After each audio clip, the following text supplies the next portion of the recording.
Apa syarat Indonesia menjadi negara superpower di tahun 2045 di masa 100 tahun Indonesia merdeka kala itu? Ada pertanyaan sebelum menjawab pertanyaan pertama tadi. Apa ada negara dalam 20 tahun membangun bisa menjadi negara superpower? Kita bahas perlahan dan kalau terbukti ada, maka kita harus berkaca pada kenyataan bahwa selama ini yang telah menjalankan negara dalam 20 tahun terakhir ternyata tidak membuat Indonesia saat ini atau 3 tahun lagi menjadi negara superpower. Jadi ke depan, lupakan mereka yang akan menjabat yang punya model pemerintahannya sama dengan mereka yang menjabat dalam 20 tahun terakhir. Mereka semua old mind. Oke, Indonesia ke depan mau berubah total kan? Bukti pertama, di tahun 1918, Jerman kalah Perang Dunia Pertama dan harus membayar kompensasi biaya perang. Namun, di tahun 1936, Jerman mulai agresi militernya kemudian menguasai Eropa. 20 tahun Jerman membangun negaranya untuk menjadi negara superpower dan berhasil. Jepang, di tahun 1945 kalah Perang Dunia Kedua. Di tahun 1964, Olimpiade modern pertama di dunia diadakan di Tokyo. Dunia terkejut dengan kemajuan teknologi dan ekonomi Jepang hanya dalam 20 tahun. Itu bukti kedua. Tiananmen 1989, Tiongkok tumpah darah. Investor barat hengkang dari Tiongkok. Tiongkok di bawah Deng Xiaoping melawan dunia termasuk mengatakan Gorbachev goblok dan sejak saat itu mereka menjalankan sistem moneter sendiri hingga di tahun 2008 Olimpiade Beijing. Dunia tersentak. Tiongkok menjadi negara sangat kaya hanya dalam 20 tahun. Ketiga itu terjadi dalam kurun waktu 20 tahunan membangun negaranya. Atau kalau kita mau tambah lagi termasuk bagaimana membangun Dubai, city country tersebut menjadi negara makmur hanya dalam 20 tahun.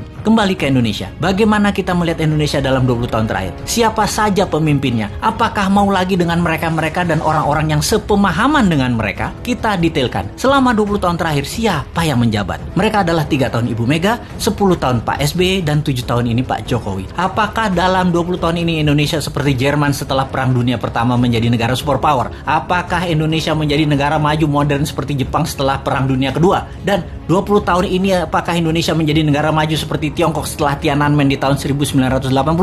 Maka jawabannya adalah belum atau tidak tercapai sama sekali. Jauh dari cita-cita negara modern ala Jepang, negara kaya ala Tiongkok, negara superpower ala Jerman. Apa masalahnya? Karena memang tidak punya konsep bernegara yang mumpuni, yang terorganisir dalam jangka panjang dan kuat strategi bernegaranya baik di dalam dan di luar negeri. Kita tanya lagi, calon kandidat 2024 nanti, siapa yang punya konsep bernegara yang akan membuat Indonesia berdiri di atas kaki sendiri? Atau kita lihat lebih dalam, jangan-jangan kandidat yang ada hanya memirror 3 kandidat terakhir bernegaranya. Apakah sahabat mau ke depan dijalankan pakai cara deket-deket dengan model bernegara 3 presiden terakhir? Rasanya dapat dipastikan Indonesia akan stagnan jalan di tempat. Kita bukan menyalahkan 3 presiden terakhir tersebut, namun mereka sudah menjalankan negara menjadi seperti saat ini dan tetap utuh. Itu hebat. Namun ke depan kita ingin lebih berdaulat lagi, bukan? Beranikah bangsa Indonesia melakukan sesuatu yang baru, yaitu pilih yang bukan mirip-mirip rejim 3 presiden terakhir? Adakah kandidatnya? Sungguh, sekali lagi kita tanya, maukah pemimpin baru yang punya tim baru yang segar, yang berbeda,